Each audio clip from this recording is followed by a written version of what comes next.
আসসালামু আলাইকুম এভরিওয়ান, সবাইকে রমজানের অনেক অনেক শুভেচ্ছা। সকাল সকাল মেয়ের আবদার পূরণের জন্য কুপার্সে আসা লাগছে, কারণ তার হচ্ছে ডোনাট খাওয়ার শখ উঠেছে।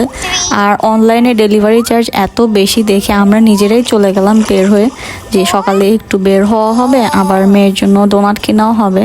আনিবা তো মহা খুশি, মাশাল্লাহ মাশাল্লাহ। আসলে মেয়েদের সব আবদার যদি বাবার বাড়ি পূরণ হয়ে যায় তাহলে আর কোনো কষ্টই থাকে না। এরপর আমরা গেলাম দারাজে, আমাদের একটা পার্সেল ছিল, ওইটা রিসিভ করার জন্য আমরা গিয়েছিলাম।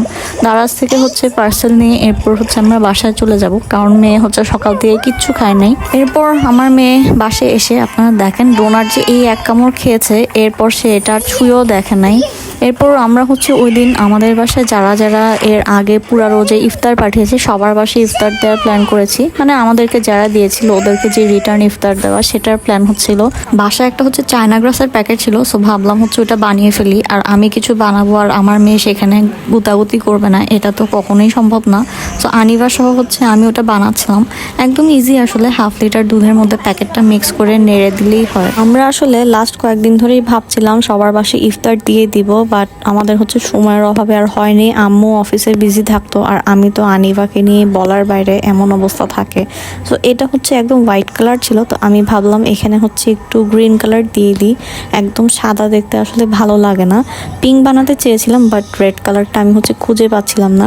আমি জাস্ট ঢাললেই হয়, আমার ম্যাডাম তো সব নাড়ি নাড়ি করে নাড়তে থাকে। এখন আনিবা যখন জেগে থাকে আমি কোনো কাজ একা করতে পারি না, সবকিছু তার করা লাগবে।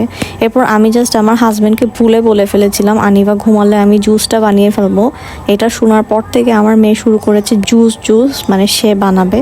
আর কি করা, তাকে নিয়েই বানাচ্ছিলাম। এরপর ওকে ঘুম পাড়ানোর যুদ্ধে নামবো। ডেইলি দুপুরে একই কাহিনী, মেয়ে ঘুমায় না, জোর করে ঘুম পাড়াতে হয়।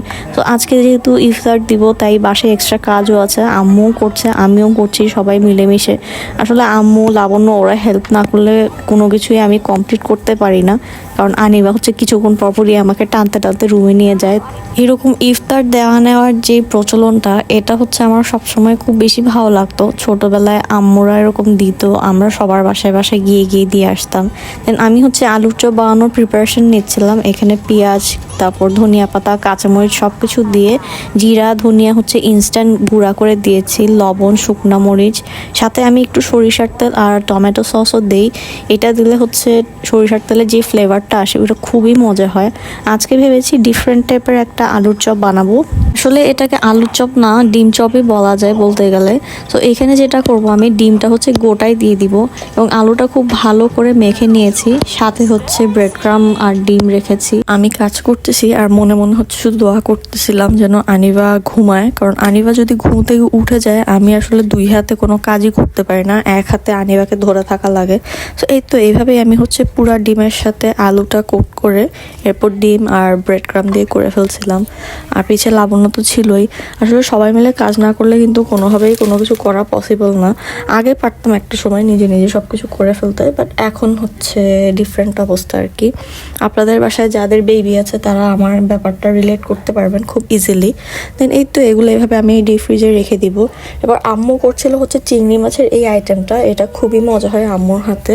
সো আম্মু এটা করছিল দাঁড়িয়ে দাঁড়িয়ে, আমি একটু করে এটাও ভিডিও করে নিলাম।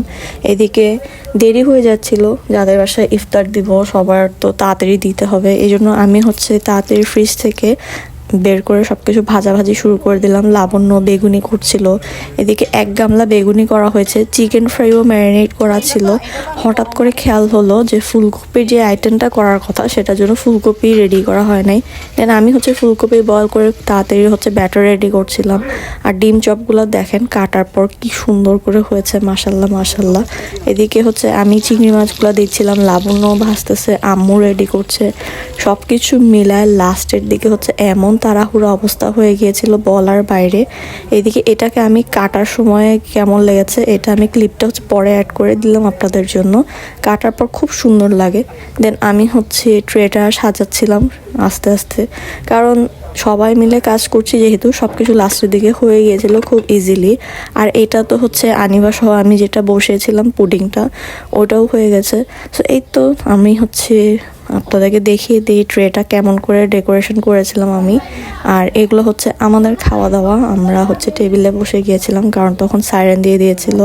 আর আমার প্লেটে হচ্ছে আমি সব কিছু নিয়েছিলাম ছবি তোলার জন্য, বাট পরে হচ্ছে আর সব কিছু খেতে পাই নাই। ওই দিন মাসাল্লাহ আনিবা ঘুম ছিল, তাই আমি ইফতার করে তাড়াতাড়ি হচ্ছে আগে মাগরিবের নামাজটা পড়ে নিয়েছিলাম, কারণ আমার হচ্ছে রেগুলার মাগরিবের নামাজ নিয়ে প্রবলেম হয়। ওই দিন আনিবা ঘুম থেকে উঠেই বলছিল মিমি, ও হচ্ছে ভিডিও দেখেছিল একটা বাচ্চা মেহেদি দিচ্ছে, দেন আমাকে বললো ওকে দেওয়ার জন্য। সো আব্বুজি হচ্ছে আনিবার জন্য মেহেদি নিয়ে আসছিল বাসায়, আমি ওকে একটু দেয় দিলাম। এরপর আমরা বের হচ্ছিলাম, দেখলাম হচ্ছে আমাদের নেইবাররা বাড়ি যাওয়ার জন্য সব লাগেজ টাগেজ রেডি করে রেখেছে। তো আমরা হচ্ছে আব্বু আম্মু সহ একটু বের হয়েছিলাম, চাল কিনলাম আমরা, আমাদের চালের বস্তা আব্বু ঢুকাচ্ছে পিছনে। আনিবাকে দেখেন, সে হচ্ছে বাপের সাথে বসে বসে গাড়ি চালাবে, এটা হচ্ছে তার এখন নতুন কাহিনী, হঠাৎ করে পাপার কোলে চলে যায় গাড়িতে। এরপর হচ্ছে আমরা বাসার দিকেই চলে যাচ্ছিলাম কারণ আর কাজ ছিল না। আর আনিবার তো একটাই কাজ, সে হচ্ছে এই বাবলগুলো নিয়ে সারা ঘর ঘুরবে আর সারা ঘর এরকম মেশিনটা দিয়ে হচ্ছে বাবল ফুলাবে। আমার মেয়ের তো সারাক্ষণ এসব চলে, বাট দেখেন ডোনাটটাও সে খাই নেই। সো ব্লগ আমি এখানেই শেষ করে দিচ্ছি, বসে বসে ডোনাট খাবো। এতক্ষণ পাশে থাকার জন্য থ্যাংক ইউ সো মাচ। আমাকে কমেন্টে জানাবেন আমার ভিডিও আপনাদের কেমন লেগেছে, আর এতক্ষণ পাশে থাকার জন্য থ্যাংক ইউ সো মাচ। আমার পেজে একটা লাইক দিয়ে দিবেন।